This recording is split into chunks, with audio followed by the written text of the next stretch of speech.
Hello and welcome to your astrological vibrations for Wednesday, January 26th, 2021 by Gaia Blooming. I am Mimi and our energy mantra for today is I find peace in the merging between my heart and my brain. I was going to get a little topsy-turvy there. And today, okay, what do we have going on? We have Mercury at that 29-degree Capricorn. I mentioned yesterday how Mercury would be moving back into Capricorn. And this really kind of pushes, it's beginning to push the building intensity. And so our energy mantra, finding peace, coming back to peace, not letting our head run away with our heart, is going to be so important.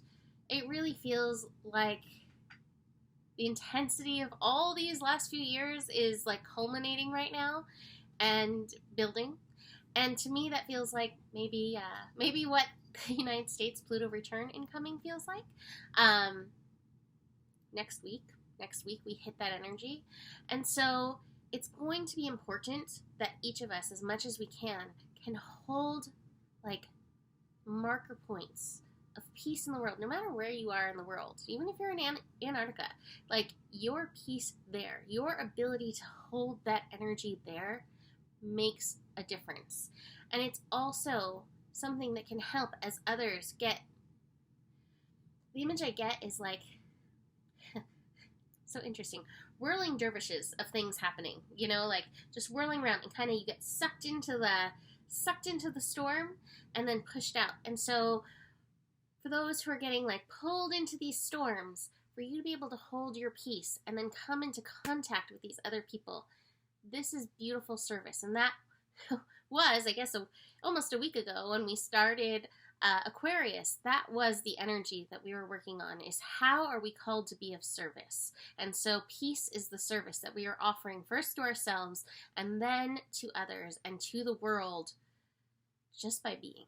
So that being said, let's look at this astro energy. Speaking of intensity, Moon is finishing up in Scorpio, and the Moon in Scorpio is making all of the connections through the day. The Moon is connecting to Neptune, Pluto, and Mercury. And like I said, with Mercury now in Capricorn, it will be building very soon to a connection with Pluto again.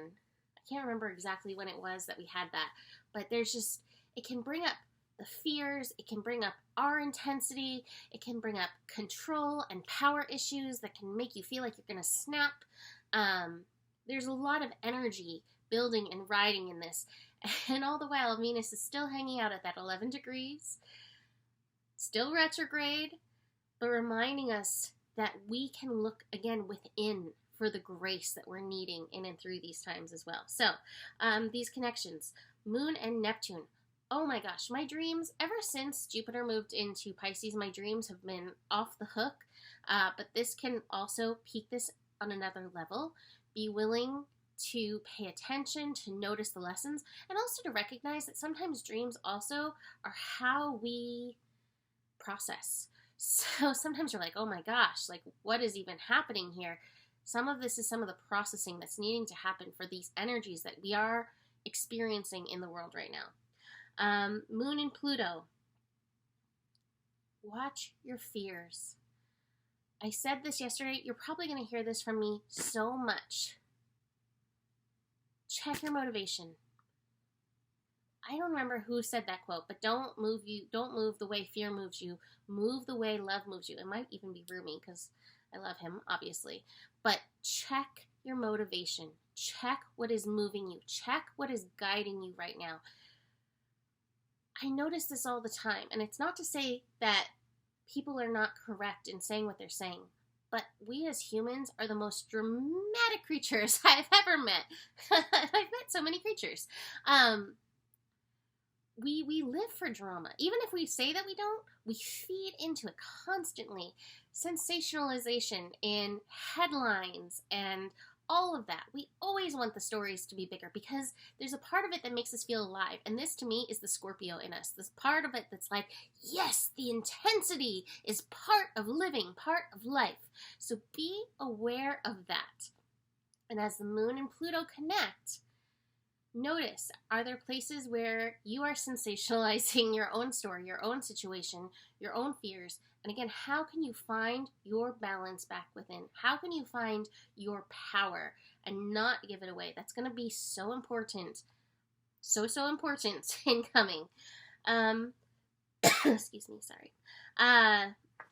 Inhaling the dry air is so hard right now. See, even that was sensationalized. It's not so hard. It's just like, ugh.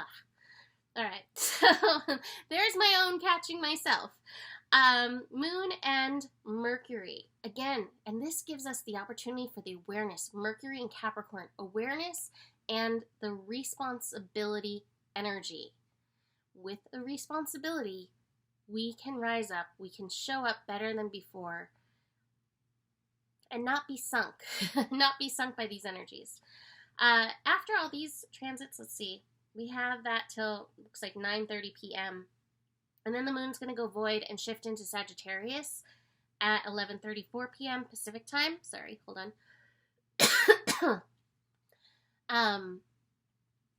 Moon into Sagittarius, along with the sun in Aquarius, feels like a beautiful energy to be working with over the next few days, even as we move into some intensity. Sagittarius and Aquarius remind us that things can be better than they look like they're going to be. And I love the top of the cards. I have the Success card. It is the Eye of the Tiger card. And it is reminding us, keep seeding your vision into the world. It does make a difference. Sagittarius reminds us, look up. Don't be afraid to be optimistic. And people will be like, you're Pollyanna, blah, blah, blah, all those things that they like to say. That's okay. We need that kind of work right now. That's what I'm going to say for that. That's it for today. Inner voice card, listening to your intuition and your dreams, really strong energies. I love the nothingness card, which reminds us things are not set. Yes, we have set points of things that need to happen, but our path to these points, it is what we make of it. So nothing is set in stone. Do believe in your power of creation. So important. And keep in mind the Eye of the Tiger energy. I also have the King of Cups, being very responsible with our emotional energy. Be present for yourself, be available, be willing to process whatever is coming up as we're moving through these energies. So that's it for today. You can book a reading with me. Email me, mimiclark@gmail.com. Besides that, the better it gets, the better it gets. There's more than enough love in the world for you. You have the power, and honor your values. Namaste.